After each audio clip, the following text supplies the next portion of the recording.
Hi, my name is Kendall. My voice normally doesn't sound like this, but I just got back from a wedding, and I thought I needed to make this video sooner than later. And I also think my voice sounds sexy, so I thought I'd take advantage of this. Hi, for those who don't know me, my name is Kendall Drummond, and I am a current grad student in a sports psychology program. But before I was a full time grad student, I played soccer for 17 years. Soccer was truly one of the most important aspects of my life. It not only gave me purpose, but an identity. Playing soccer for as long as I did really highlighted the highs and lows of being an athlete. Though there were so many highs and so many great moments I had while playing soccer, I'd be lying if I said that there weren't times where I struggled significantly. Oftentimes when struggles would appear and when I'd be in a really bad mental state, I'd often try to suppress it or turn it down or deny it and never fully accept it or know what to do with what I was feeling. There's a lot of stigma when it comes to mental health in athletes, which is a huge reason why I wanted to be a part of the solution, and it's why I chose the career path that I did.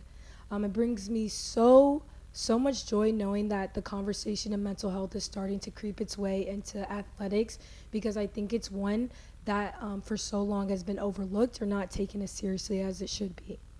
I did struggle a lot mentally when it came to believing in myself and feeling like I belonged, even though I was put on teams where, everyone was pretty much friendly. I and myself, and I think a lot of that comes with being a black girl in a predominantly white sport. I think it comes from my lack of confidence off the field. But I did really struggle with my mental health. One of the biggest highs I had and one of the biggest accomplishments of my life was being able to play college soccer at the at the best school, Eckerd College. I did all 4 years there, um, and being on that team, it was an experience I wouldn't change for a lifetime. Eckerd is just always going to be important part of my journey, important part of who I am on and off the field because of the people.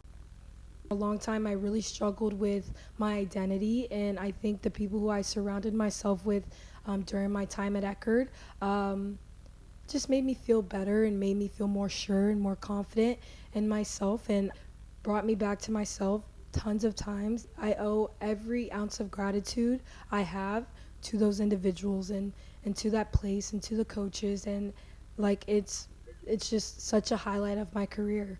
I did well there, but I also think I struggled a lot, more than any other stage in my soccer journey. I did struggle a lot mentally at Eckerd.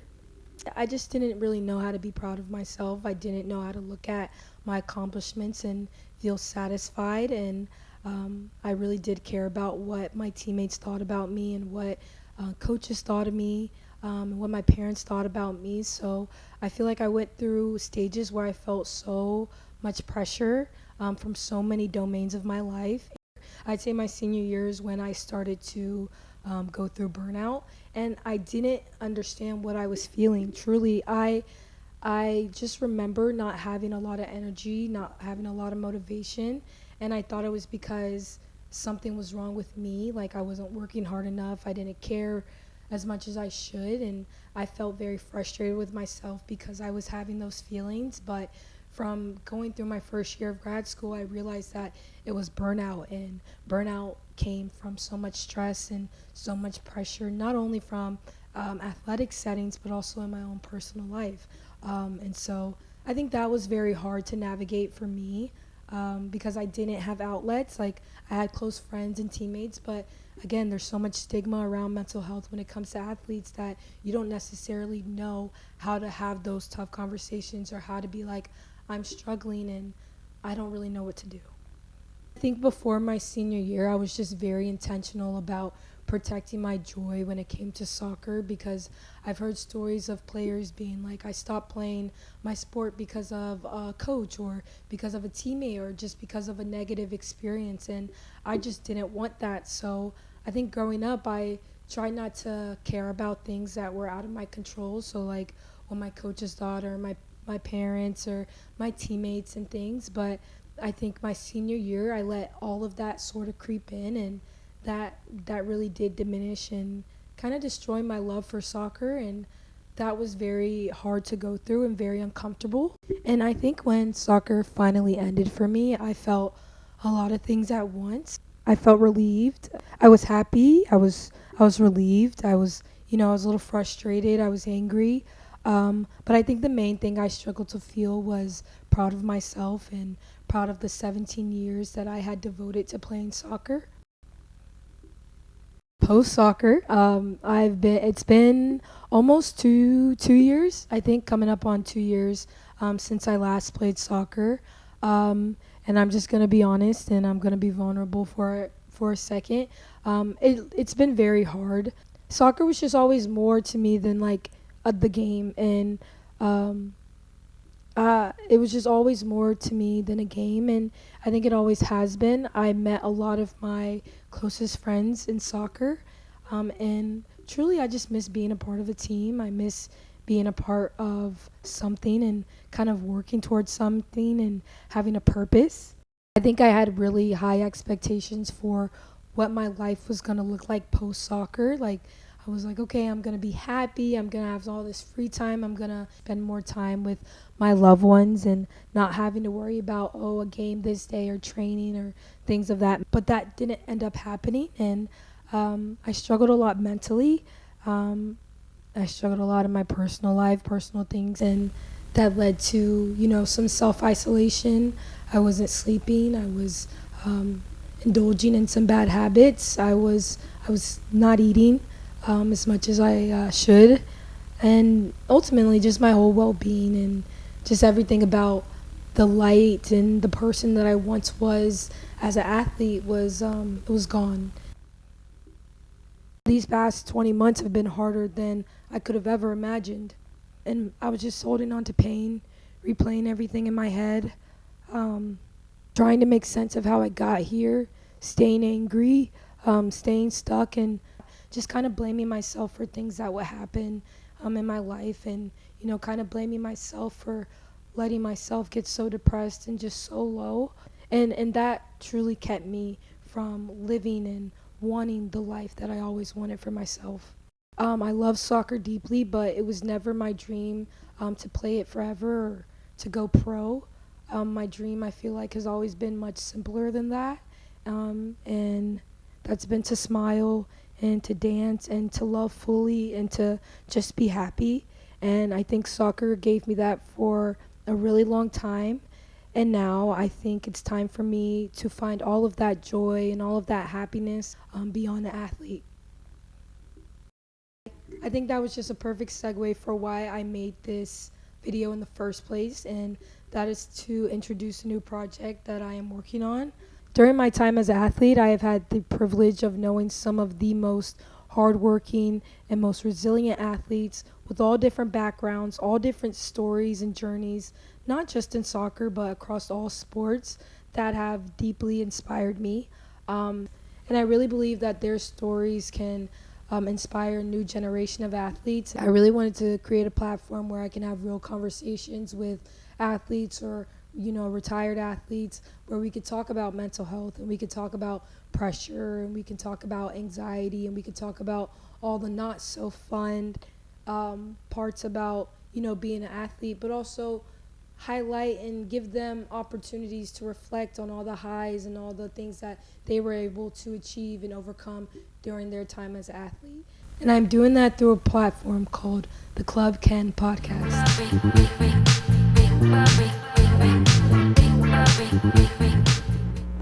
This project is really pushing me outside of my comfort zone, especially when it comes to public speaking. This is generally something that I want to do and that I want to see where it goes, and something I want to put a lot of effort and energy into this summer. I think too often athletes tend to struggle silently because they don't really always understand or know what to do with what they're feeling. And I just want this to remind people that everyone faces challenges, but those challenges can help us grow in ways we never expect. And I think I just really want to challenge myself, and I want to challenge, the people who I interview, just to kind of make themselves uncomfortable, because I think being uncomfortable is a main proponent when it comes to growth and when it comes to being able to grow as an individual and being a better person and a better supporter and a better peer. I personally learn best from hearing other people's experiences and other people's stories. And I just really hope that this podcast gives listeners the opportunity to kind of reflect on their own mindset, both as an athlete and as an individual. I want it to be honest, I want it to be meaningful, and more than anything, I want it to be fun. And I don't just want this podcast to be for athletes. I want it to also be for coaches and parents as well, just so that they understand kind of the internal world of, the athlete that they support and the athlete that they train and that they care about so much. That is why my first guest will be my amazing mom. Just kind of listening to her perspectives and her experiences when it came to raising an athlete and kind of going through that experience with me. And I'm just so incredibly excited for that. But that's a podcast I want parents to also listen to, because I think that's a huge component when it comes to being an athlete, like having your parents and they support you and things like that. Normally with projects like this, I put a lot of expectations on it, and I wanted to do well and I wanted to reach a lot of people, but I also think in doing something like this, it's important that I understand why I'm doing it, and it's not for loads of attention, but I think it is just because this is something that needs to happen, and it's something I just think is going to be beneficial in general. And so my expectations with this is kind of, I have none, and if I have 5 viewers, I have 5 viewers, but if one person's able to, take something away from it, then that's all that matters to me. This is giving me another shot. This is giving me a purpose. This is making me happy. So it's just something I want to try, something I want to do this summer. I truly thank you guys if you guys are able to make it this far into the video. It means a lot to have your support during this time, and to, just come on the journey and come on the ride with me, and let's see where this can go and the conversations that can be had. But again, thank you for listening, and the episode with my mom will be out June 8th. So we'll see you in a week, and I'm just so grateful for this, and so grateful for showing up for myself in this way. So again, thank you guys, and hope to see you soon during the next episode.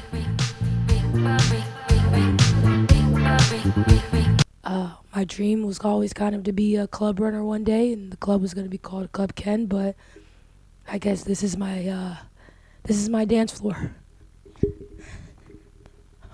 This is my dance floor.